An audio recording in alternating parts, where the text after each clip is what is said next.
Sri Krishna, Sri Krishna, Sri Krishna, Sri Krishna. Gurur Brahma, Gurur Vishnu, Gurur Devo Maheshwara, Guru Sakshat Param Brahma, Tasmai Shri Gurave Namaha, Tasmai Shri Gurave Namaha. We are studying Tripura Rahasya. This is one of the most important and highly valued text by Bhagwan Ramana Maharshi. In this text, it is in the form of a story. And in this story, the whole thought process is so subjective that one can relate oneself in one's spiritual practice. What are the places we should go and what are the places we should not go? What are the misunderstandings about our identity, about God realization, about efforts and the place of efforts on our spiritual path? These are the topics which need special attention. And therefore, before we get into the 10th chapter, this time we will be studying.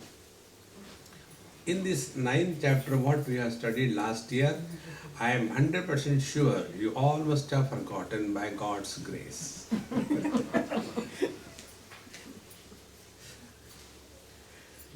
What we should forget, that we should remember. And what we should not remember, that we should forget. So let us try to review what we have studied in the 9th chapter. It is a story, dialogue between the topic that is going on is Hemalata, the wife. The wife, the wise wife, the intelligent wife, see, all impossibilities are put into her. Hemalata. And the husband is Hemachud. Hema means gold. One is the Hemalata, the Lata is the creeper of gold and Hemachuda is the one who has got golden hair. Both of them were golden personalities. In the 8th chapter, the teacher wife told one very abstract story that I am born from my mother, but I don't know her, but she is everything.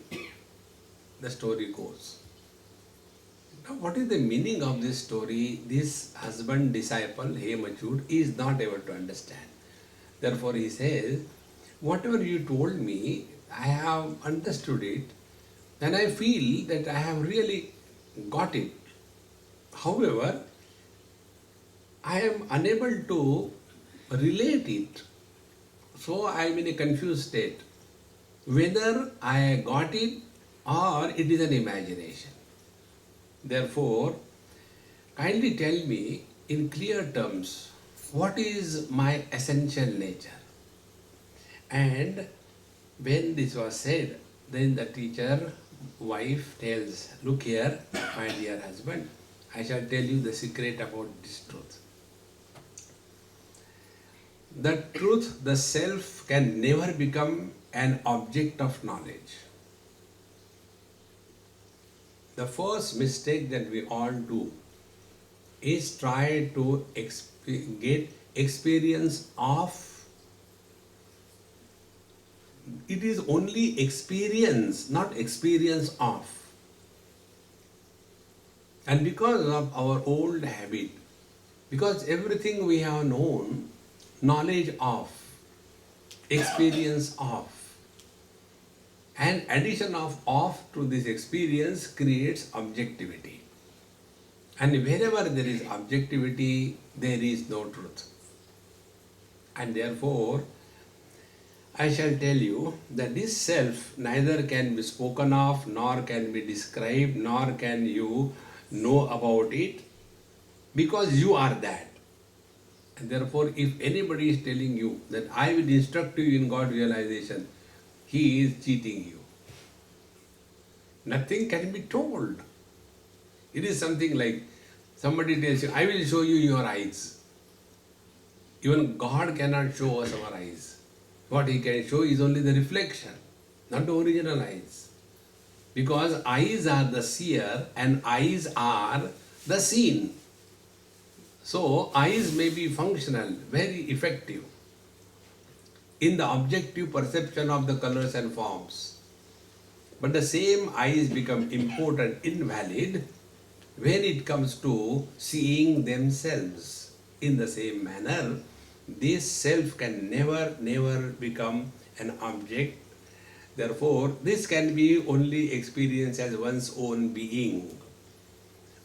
See, after that it is said, if you have this notion that after doing so much sadhana, after 12 years of sadhana, God realization will take place. So you are lost only in the concept of mind. That which is beyond the limitation of time, how can you bring the topic of time that after so many years the truth will be revealed as if now it is not? The third problem that we go through is in search of the places. If I go to Himalayas, because we read the stories like that. If I go to Himalayas, I will sit in a cave and do meditation. One young man, he came to me in Lonavala, I was that time, Bombay, near Bombay. And he said, Swamiji, I have decided to go to Himalayas and do tapasya, meditation in the caves. Because most of the people who step on the spiritual path, they are one way or the other gone through the autobiography of a yogi. Everybody is victimized by that. And there the story comes. That in that particular cave, he was sitting and his guru told, and we also imagine, yes, there must be some cave for me also. Only thing, my guru is not able to recognize me.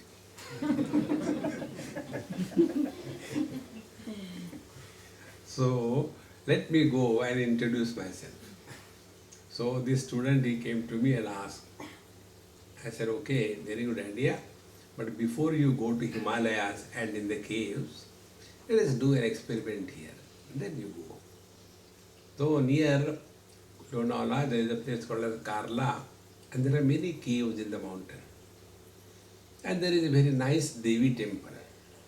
So I know those people. So I told him, you go to that place, and next to that Devi temple, there is a very big cave. You can go and stay there. He went. In the evening, 5 o'clock, when all the devotees have gone, the Panditji locked the door, Devi inside, lock and key. And Devi doesn't require mosquito net or anything, Ya Devi Sarva Bhuteshi. She doesn't require. So he came down, and he is Ekameva Dvitiya Brahman, staying there in that cave, and after 20 minutes came down. And next day he told me. I said, hey, how was it? Swamiji, there are no doors, there is no window, it's all open, and mosquitoes and darkness and no toilet. It was so horrible. I said, very good. Then, but you want to go in the caves? He said, yes. So can I suggest you something? Yes, Swamiji, please suggest. I said, you go home. On the way, go via a printout shop and ask them to write in a beautiful manner, cave. And when you are entering a room, before you enter, put a board on your room. Read it. Cave and read it. It is ultimately only in the mind. See? Last night when I got up, it was difficult for me to recognize where I am. It took some time. Because whatever is existing is only the projection of our mind, nothing else. So after so many years, I will get realization, I will see God. Second thing, if I go to a particular place, I will have the vision of God. And what is God who is beyond time and space? And we are trying to see Him in a particular time, in a particular space, where He is not and when He is not. Therefore, there may be the best of the teachers, yet he will never be able to show us our eyes. Therefore, one has to have a very clear way of self-recognition. The word is recognition. How do we recognize ourselves? So the teacher tells, so I shall tell you in a very simple language. Yavat tvam atmani mamata eti Pratipashyasi tataha param nijam rupam ijan mameti na bhatite. Till such time you are able to recognize anything in this world as mine, that is not the self. See, this is a language of negation. Because the unknown is indicated with the reference of the known. It's a rule. See? Like, suppose I don't know this girl. Who is this? She is Lalita. Lalita is a name. Who is she? Oh, she is the wife of Ganapati. Ganapati I know very well. Yes, that is his wife. So the unknown is indicated with the reference of the known. See? In the same manner, here the teacher says, what is known to us? All possessions and all relations. These are the two burdens we carry in our life and become a samsari. Possessions and relations. So all that is known to us as mine, that you are not. See? What is that is not told. What it is not is told. The language of negation. And therefore, you go and work on it. So whatever is recognized by you as mine, reject it. So the student, he matured, started. And he started rejecting all that was known to him as mine. Because he wanted to do this meditation and realize, he went in a special mansion on the 9th floor, very beautiful one, and sat there. And after having gone there, he told his servants, let nobody enter this hall, okay? Everybody out. And he started sitting. And in his reflection, he started rejecting everything. And he came to a point that this food, the kingdom, and the wife, the children, the wealth, everything, these are all known to me as mine, so I cannot be that. And in this manner, he came to the body, and the body also cannot be me, because the body is referred as my body and it is not created by me. Then so is the case of the prana, and the mind also cannot be me, and therefore I have to be someone other than this. And in this manner, whatever is known to me as mine, he started rejecting. And after that, he came to a point when everything is rejected, the sense organs are rejected, the mind is rejected, the intellect is rejected, then with what will I know the truth? Is the doubt. Because what is the method of collecting knowledge in our life? We collect the knowledge through the means of knowledge. But I have already discarded the sense organs, the mind, the intellect. Then what will I know with? So again he got into confusion.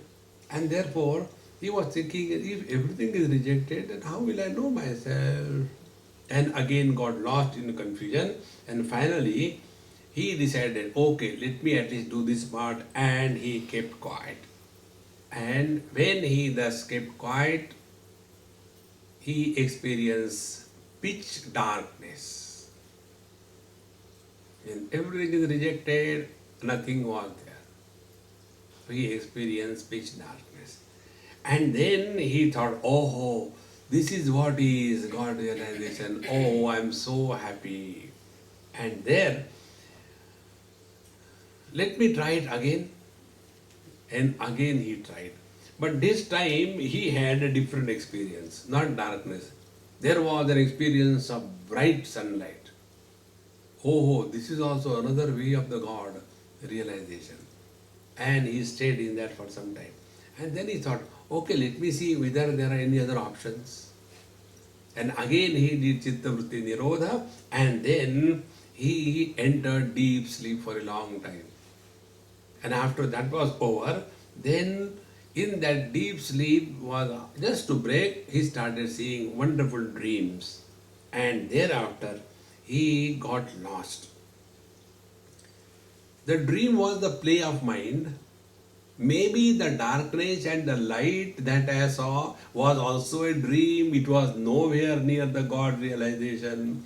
And therefore, I don't know what should I do. Anyway, let me try once more. And he again did Chitta Vritti Nirodha, and then he was established as if in the blissful ocean of just being. And then, mind is that which cannot remain without movement. Be attentive. When you do kumbhak, take the air inside and hold.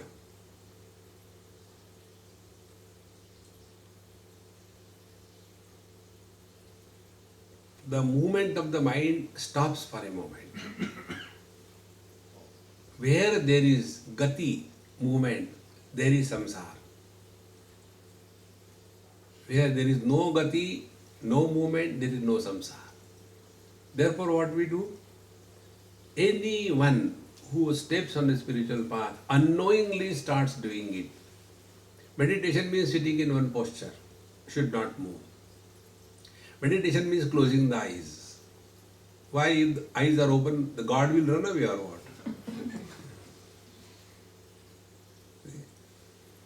This is how the mind, as long as it is there and we perceive our experiences through the agency of the mind, samsara cannot be negated. So he just started that when the mind stopped, oh, this is the bliss, really, I have really understood, I think. But again, then what did I see about earlier, what it was? Experience with doubt is samsara. Therefore, I think in this experience I did not have any objects, I did not have any relation, I did not have any indulgence, yet I experienced bliss. Then where from the bliss came? Because my sense organs were withdrawn, mind was closed, but I did experience bliss. This was the debate going in his own mind, what it was. And therefore, I don't think I will be able to come to a final conclusion. So, what should I do? The best way is, let me call my own wife and ask her. She is very intelligent. And therefore, he sent a message to the watchman, call my wife immediately. And after that, he sat again in his asan with the closed eyes on his bed, and then he has controlled himself sufficiently by this practice of yoga, pranayama, etc. And when she came, he was in a deep withdrawal state. She came and sat on his bed next to him, and after some time again this Hemachud opened his eyes and he said to her. Before he could say anything, the wife hugged him tightly and kissed him. Now he was in meditation. I was thinking, I am doing meditation, you are hugging me, my meditation gone. See? It is extremely difficult for us to give up association of activity and efforts in life. Extremely difficult. And that is what is required. If something is there and something is not there, will upset us. So he was still sitting like that, and then she asked, "My dear husband, why did you call me? Are you okay? Is everything fine?" So he says, "Look here, after your instructions, I was sitting quiet and to realize my own self. And yet, although my mind was all the time in the subjective experience, yet I had different types of experiences. Sometimes darkness, sometimes light, sometimes void, sometimes deep sleep, sometimes it was a dream. And therefore, I tried to again do Chitta Vritti Nirodha and again different types of experiences.